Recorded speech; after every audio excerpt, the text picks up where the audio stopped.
তোমার চরণ ধরেছি বাবাজি, তুমি আমায় মন্ত্র দাও।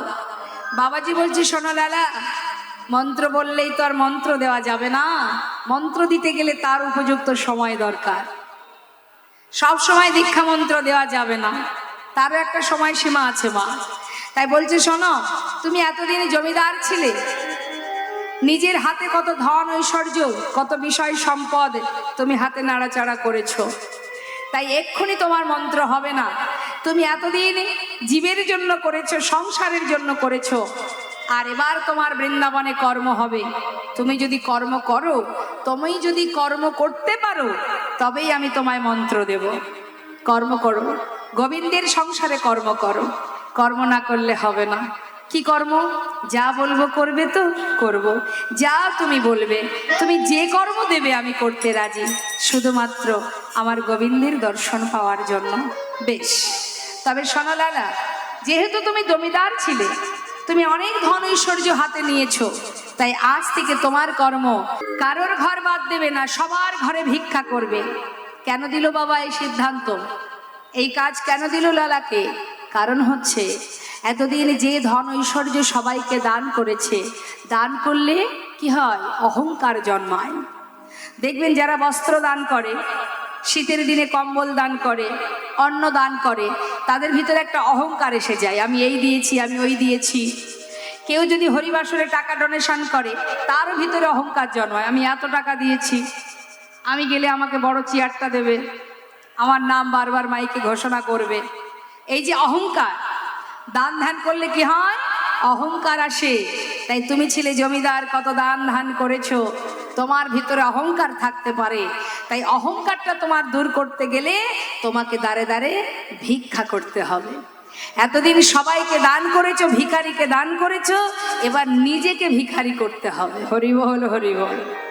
আর ভিক্ষা করলে কি হয়? ভিক্ষা করলে অহংকার দূর হয়ে যায়। যাও লালা। লালা বাবু সেই দিন থেকে ভিক্ষার ঝুলি কাঁধে নিয়ে মা এবার বৃন্দাবনে জীবের দ্বারে দ্বারে ভিক্ষা করতে শুরু করে দিল। সবার দ্বারে ভিক্ষা করে, কিন্তু হঠাৎ একদিন তার স্ত্রী, তার পুত্র, তার সন্তানের সঙ্গে দেখা হয়ে গেল। যেই না দেখা হয়ে গেল, তার স্ত্রী কাত্যায়নী স্বামীর এই বেশ দেখে সারা গায়ে কৃষ্ণ নাম, কাঁধে ভিক্ষার ঝুলি, মুখে কৃষ্ণ নাম, তাই না দেখে কাত্যায়নী কাঁদছে। স্বামী, হে তোমার কেমন বেশ? স্বামী, তুমি ঘরে ফিরে চলো। স্বামী গো, স্বামী তুমি ঘরে ফিরে চলো, আমি এই বেশ দেখতে পাচ্ছি না।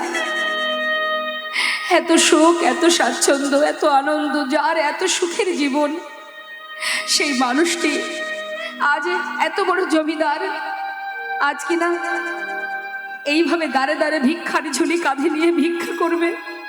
স্বামী তুমি ফিরে চলো। লালাবাবু বলে উঠলেন, কাত্যায়নী, কোথায় যাব আমি?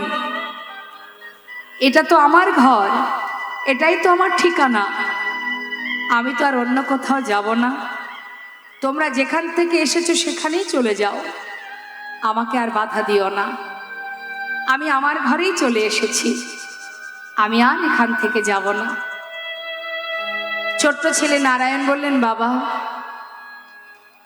তুমি যদি ফিরে আর নাই যাবে, তাহলে এই বৃন্দাবনে তোমার একটা থাকবার ব্যবস্থা করব, তুই যদি করিস আমার কোনো বাধা নেই, আমি আর ওই অর্থে হাত দেব না। যেই না বলেছে মা নারায়ণ, সেই সময়ে ওই বৃন্দাবনে তার পিতার থাকবার জন্য ওই মন্দির নির্মাণ করেছিলেন, যেটা আজও বর্তমান, যারা বৃন্দাবনে গেছেন অনেকেই হয়তো দেখেছেন, যেটা আজও বর্তমান রাধা কুণ্ডের পাশেই আছে লালাবাবুর মন্দির। সেই মন্দিরে যে বিগ্রহ স্থাপন হলো, যার নাম কৃষ্ণচন্দ্রমা। কিন্তু দুর্ভাগ্য এটাই, লালা কিন্তু সেই ভগবানের সেবা দিতে পারে না। মানে মন্দিরে যে বিগ্রহ স্থাপন হয়েছে তার মন্দিরে কেন দিতে পারে না? যেহেতু তার দীক্ষা হয়নি, তাই মন্দিরে ভোগ নিবেদনের জন্য এক পূজারী রাখা হয়েছে। আর লালার এটাই দুঃখ মা, যে কি এমন কর্ম করেছি আমি, কি এমন পাপ করেছি আমি, কি ভুল করেছি আমি, আমি আমার প্রভুকে সেবা দিতে পারছি না, কিন্তু আমার ভিক্ষা কেন হলো না? কেন আমার ভিক্ষা হচ্ছে না?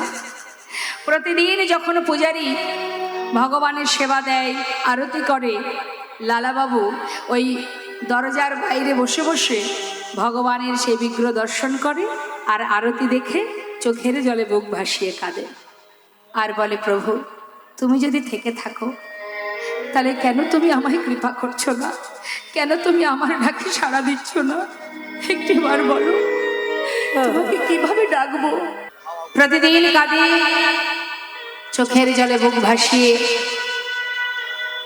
হঠাৎ একদিন লালার আর ভালো লাগছে না, মা ভিক্ষায় যেতে মন চাইছে না। ঠাকুর ঘরে বসে বসে কাঁদছে আর বলছে, পূজারি আজ আর আমি ভিক্ষায় যাব না, আজ আমি একটু গুহার মধ্যে বসে বসে ভজন করব। তোমার যদি মন্দিরে ভোগ নিবেদন হয়ে যায়, একটু আমার জন্য প্রসাদ দিয়ে এসো, কেমন? পূজারি বললেন, বেশ তাই হবে। লালা কিন্তু আর মা ভিক্ষায় গেল না। সে মনের কষ্টে প্রভুর প্রতি একটু অভিমান, ক্ষোভ হয়েছে। আর ভক্তই পারে ভগবানের কাছে জোর খাটাতে। কি করেছে? ওই গুহার মধ্যে বসে বসে ভজন করছে আর মনে মনে প্রতিজ্ঞা করছে যে আমি যতক্ষণ তোমাকে না দেখব এই গুহা থেকে আর বেরোবো না। কি কঠিন প্রতিজ্ঞা দেখুন। আর যখনই ভক্ত প্রতিজ্ঞা করে তখন কিন্তু সমস্ত দায়িত্ব পড়ে যায় ভগবানের কাঁধে। তাই তো শাস্ত্রে বলে, ভক্তের বোঝা ভগবানই বয়। যেই না গুহার মধ্যে বসে বসে ভজন করছে লালা, আর ওই যে পূজারীকে বলেছে তুমি প্রসাদ দিয়ে আসবে, আর এদিকে মনে মনে প্রতিজ্ঞা যে তোমার মুখ যত সময় না দেখব, যত সময় তোমার দেখা না পাবো, এই মুখ আমি আর কাউকে দেখাবো না। কঠিন প্রতিজ্ঞা করে গুহার মধ্যে বসে আছে। আর এদিকে মন্দিরে ভোগ নিবেদন করে প্রসাদের থালায় করে প্রসাদ নিয়ে যখন পূজারী যাবে, হঠাৎ ঝড় বৃষ্টি শুরু হয়ে গেল। এটা তো তারই লীলা মা, কি অপূর্ব লীলা দেখুন। ভক্তকে রক্ষা করাই তো ভগবানের কাজ, জানি তাই ভগবান ভক্তকে পদে পদে রক্ষা করেন। যেই না ঝড় বৃষ্টি শুরু হয়ে গেছে, পূজারী দেখছে সর্বনাশ, এত ঝড় বৃষ্টি হচ্ছে, কি করে যাব আমি? বৃষ্টি বন্ধ হোক তারপরে যাব। প্রসাদের থালা বারান্দায় রেখে ভিতরে ঢুকে গেছে, ঘরের ভিতরে চলে গেছে। আর ঠিক সেই ঝড় বৃষ্টি মাথায় করে নিয়ে ভগবান কৃষ্ণচন্দ্র পূজারীর রূপ ধারণ করে প্রসাদের থালাটি নিয়ে, বৃষ্টিতে ভিজছে মা সারা শরীর, আর ভক্তকে প্রসাদ দিতে যাচ্ছেন গোবিন্দ। হাতে প্রসাদের থালা, যাচ্ছে গুটি গুটি পায়ে, আর ভিতরে লালা বসে বসে ভজন গাইছে, কৃষ্ণ নাম করছে। যখন বসে বসে ভজন গাইছে, প্রভুর নাম করছে, আর এদিকে এক পা দু পা করে ভগবান এসে দাঁড়ালেন। ডাক, লালা লালা। কে? আমি। তুমি প্রসাদ খাবে না? হ্যাঁ, এই দেখো তোমার জন্য প্রসাদ এনেছি, না প্রসাদ খেয়ে নাও। লালা প্রসাদ খেলো, ভগবান প্রসাদ দিয়ে চলেও গেলেন। ঠিক ভগবান যখন ভক্তকে সেবা দিয়ে চলে গেল, বৃষ্টি বন্ধ হয়ে গেল। এদিকে মন্দিরের যে প্রকৃত পূজারী, সে চিন্তা করছে তাই তো প্রসাদ দিয়ে আসতে হবে। তাড়াতাড়ি করে বারান্দায় এসে দেখছি প্রসাদের থালায় প্রসাদ নেই। তাহলে কোনো ভক্ত এসে মনে হয় নিয়ে গেছে, তাই ঠাকুর ঘর থেকে আবার কিছু প্রসাদ নিয়ে এবার মন্দিরের প্রকৃত পূজারী সে যাচ্ছে গুহার ভিতরে। আর এদিকে লালা তো প্রসাদ পেয়েছে, সে তো আর পূজারী জানে না, সে কিন্তু ওই বসে বসে আবার ভজনে রত হয়েছে। যখন ভজন করছে লালা, আহা পূজারী ঢুকছে, রাধে কৃষ্ণ গোবিন্দ গোপাল রাধা রমণ হরি হরি হরি। গোবিন্দ গোপাল বল রাধার মন হরি হরি হরি বল গিরিধারি গোবর ধরিব আর গিরিধারি বল গোবর্ধন ধরি বল কৃষ্ণ কৃষ্ণ আর রাধার মন হরি কৃষ্ণ কৃষ্ণ বল তুমি রাধা না জগতের না তুমি রাধা না জগতের না আর তুমি রাধা না জগতের না তুমি রাধানাথ জগতের না গোপীজন বল্লভ প্রভু গোপীনাথ রাধে কৃষ্ণ গোবিন্দ গোপাল গোপাল রাধার মন হরি হরি হরি বল রাধার মন হরি হরি হরি বল বল রাধার মন হরি হরি হরি লালা কে আমি পূজারি তোমার জন্য প্রসাদ এনেছি শিগগিরই না বৃষ্টির জন্য আসতে পারিনি প্রসাদ খেয়ে নাও প্রসাদ আমি তো খেয়েছি খেয়েছো কে দিল তোমার কেন তুমি তো এসেছিলে আমাকে প্রসাদ দিয়ে চলে গেলে আমি প্রসাদ খেলাম আবার বসেছি ভজনে বিশ্বাস করো লালা আমি কিন্তু আসিনি তুমি আসনি তবে কে এসেছিল কেন তোমারই মতো দেখতে তোমার মতো কণ্ঠস্বর তোমারই মতো বেশ তুমি এসেছিলে আমার মনে হয় তুমি ভুলে গেছো না না বিশ্বাস করো লালা আমি আসিনি আমি এই প্রথম এলাম এর আগে আমি আসিনি লালা আমি আসিনি পূজারি সত্যি তুমি আসোনি তুমি কে এসেছিল আমাকে প্রসাদ দিয়ে গেল বলো না পূজারি কে এসেছিল আমার কাছে পূজারি বলছে লালা তুমি জানো তুমি তাকে কাছে পেয়েও হারিয়ে ফেললে কে এসেছিল কাকে হারিয়েছি আমি পূজারি বলো না কে এসেছিল তবে আমার কাছে কে এসেছিল লালা এখনো বুঝতে পারছো না মিছে কেন পুছো রে আমার বলা কিছুই না মিছে কেন পুছো মোরে আমার বলা কিছু না যে যাবে পরাণ তিনি সবার অন্তরে সে দেনা। যা করে পরাণ তিনি সবার অন্তরে সে যে রয় মিছে কেন পুছো মোরে আমার বলার কিছু নাই মিছে কেন পুছো মোরে আমার বলার কিছু নাই আমার বলার কিছু না আমার বলার কিছু না আমার বলার কিছু না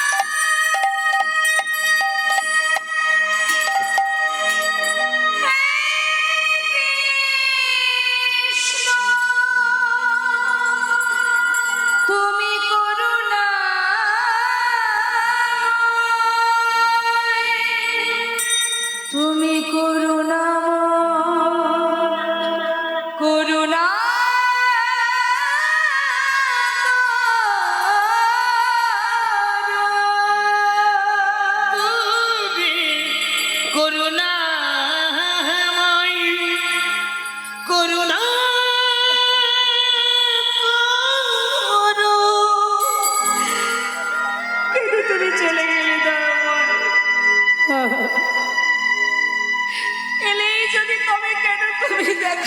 দিয়ে চলে গেলে। হরি বল। বলো প্রভু, বলো তুমি আর কত কাঁদাবে আমায়? কৃপায় যদি করবে তবে এমন করে কেন কৃপা করলে প্রভু? একটিবার বলে দাও প্রভু, বলে দাও। গুহা থেকে বাইরে বেরিয়ে মন্দিরে ভগবানের সম্মুখে বসে চোখের জলে বুক ভাসিয়ে কাঁদছে। বলো না মনে কাঁদাইছ কেন, করিছ কেন ছলো না? বলো না মরে কাঁদাইছ কেন, করিছ কেন চলো না? বলো না মনে কাঁদাইছ কেন, করিছ কেন ছলো না? বলো না মোরে কাঁদাইছ কেন, করিছ কেন চলো না?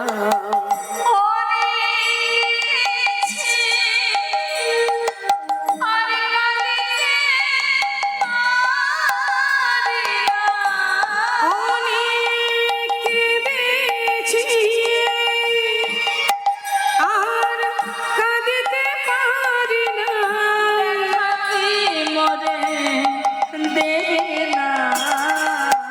তুমি করিছ কেন চলো না? বলো না মোরে কাঁদাইছ কেন, করিছ কেন চলো না? ছুটতে ছুটতে বাবাজির কাছে পৌঁছালো। বাবাজির চরণটা জড়িয়ে ধরে বলছে, বাবাজি, বাবাজি আমি তাকে পেয়েও হারিয়েছি। বাবাজি আমি তাকে পেলাম না। সে আমার কাছে এলো বটে, কিন্তু ধরা না দিয়ে চলে গেল। বাবাজি বলো আমার কি অপরাধ? বাবাজি আমার কেন দীক্ষা হচ্ছে না? আমি জানি না, মনে হয় দীক্ষা হচ্ছে না বলেই। বৃন্দাবনে কোন জায়গায়? বাকে বিহারীর মন্দিরে। হরিবল হরিবল। বাকে বিহারী মন্দিরে এসে ব্রজমাইরা সুন্দর করে বাকে বিহারীর সেবা দিল। সেবা দেবার পর এবার লালাকে প্রসাদ দিল। যেহেতু নতুন অতিথি বৃন্দাবনে, এখন লালা প্রসাদ পেল। বাবা প্রসাদ পাওয়ার পর ওমার সেবার পরে কি হয়?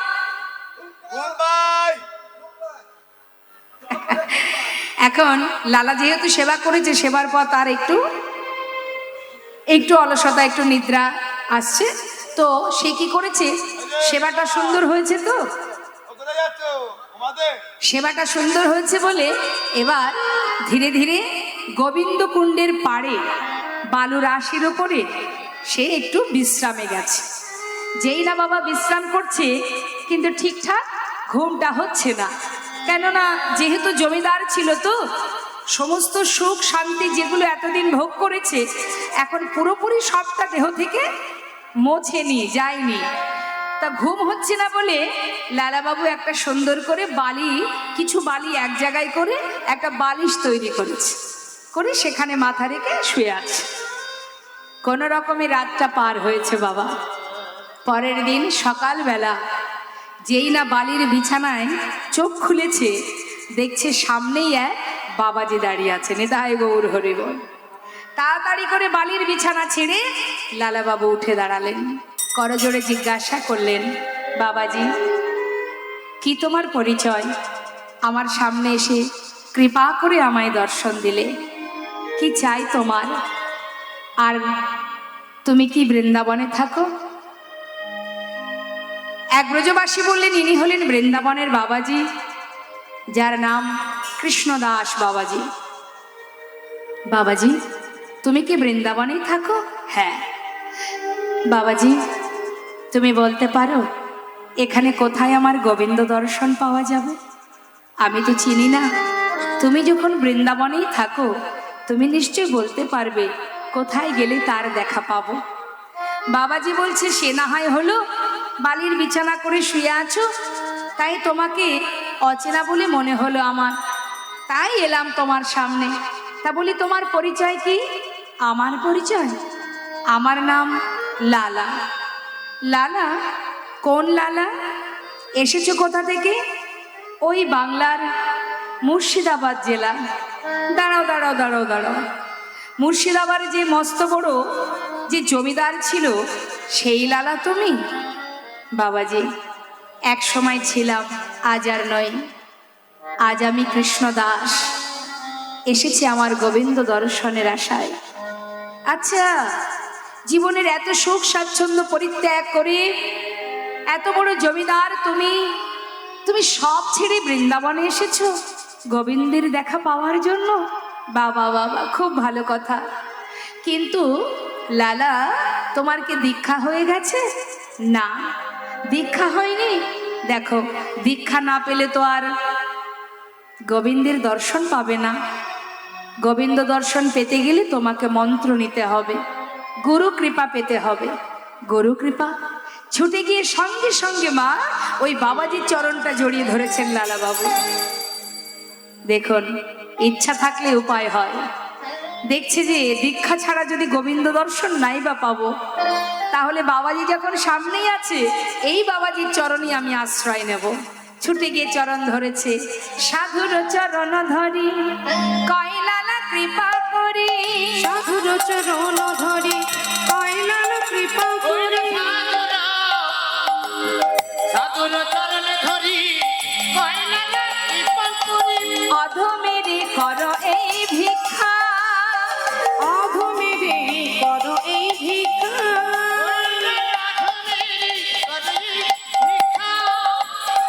অবিষ্ট ধন পাইবারে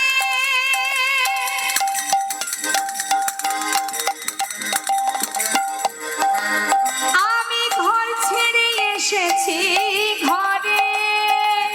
অবিষ্ট ধন পাইবারে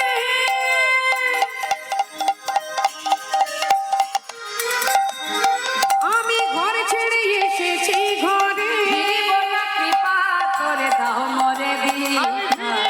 কৃপা করে দাও মোরে দীক্ষা। ফিরিব না, কৃপা করে দাও মোরে দীক্ষা। যেই না বলেছে মা যে আমি আর যাব না, ফিরিব না, কৃপা করে আমি আর ফিরব না, দাও মরে দীক্ষা। চরণ ধরে বলছে, আমি আর তো ঘরে ফিরব না গো, আর তো ঘরে ফিরব না, আর তো ঘরে ফিরব না, আমি আর তো ঘরে ফিরব না গো।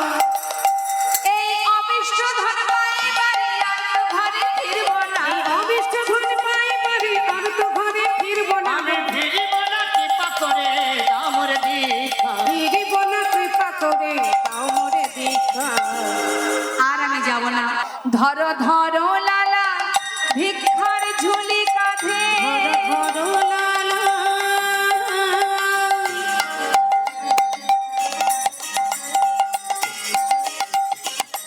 ভিক্ষার ঝুলি কাঁধে। তুমি ঘুরে এসো তারে তুমি ধরো ধরো লালা, লালা লালা।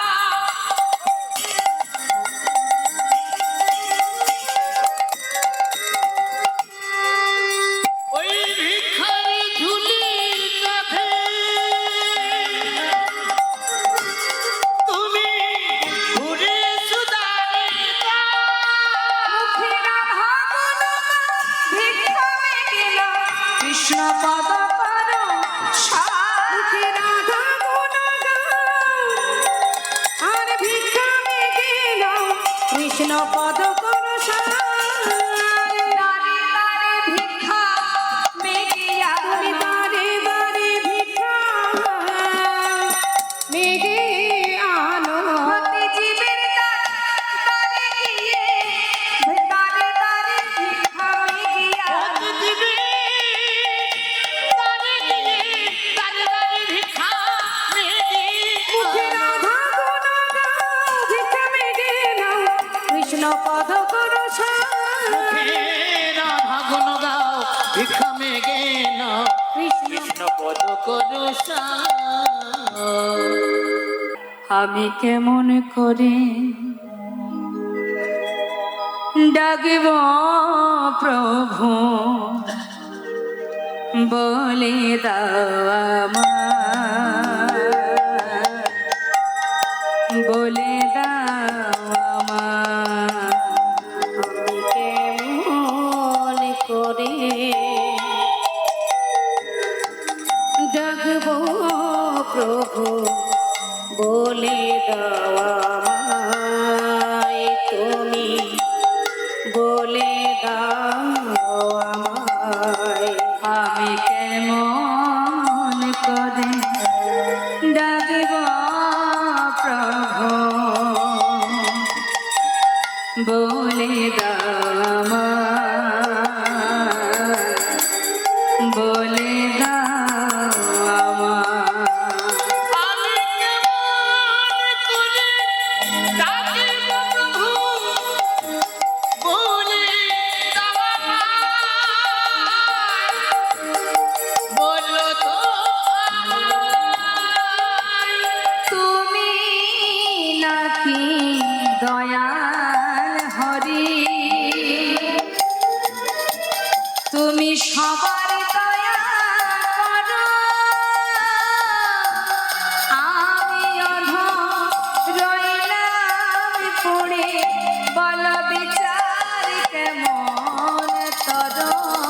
তুমি নাকি দয়াল হরি, তুমি সবার দয়া করো, আমি অধম রইলাম পড়ে, তোমার বিচার কেমন করো। আমি কেমন করে ডাকব প্রভু বলে দাও আমায়, বলে দাও আমায়। আমি কেমন নিতাই গৌর হরি বল, হরি বল, হরি বল। বলে দাও আমায়, বলে দাও আমায়। আমি কেমন করে ডাকিব প্রভু বলে দাও আমায়, বলে দাও নয়নের জলে বুক ভাসবে খাদে, ঘুমাতে হবে না, থাক ঘুমাতে হবে না, ওটাই রাখুন। প্রভু আমায় ধরা দিয়েও না দিয়ে চলে গেল, বলো না বাবাজি তুমি কেন আমায় মন্ত্র দিচ্ছ না? লালা, এখনো তোমার সময় হয়নি, মন্ত্র যে দেব এখনো তোমার দীক্ষা পাওয়ার সময় হয়নি, তুমি ফিরে যাও, সময় হলে দীক্ষা দিয়ে আসবো।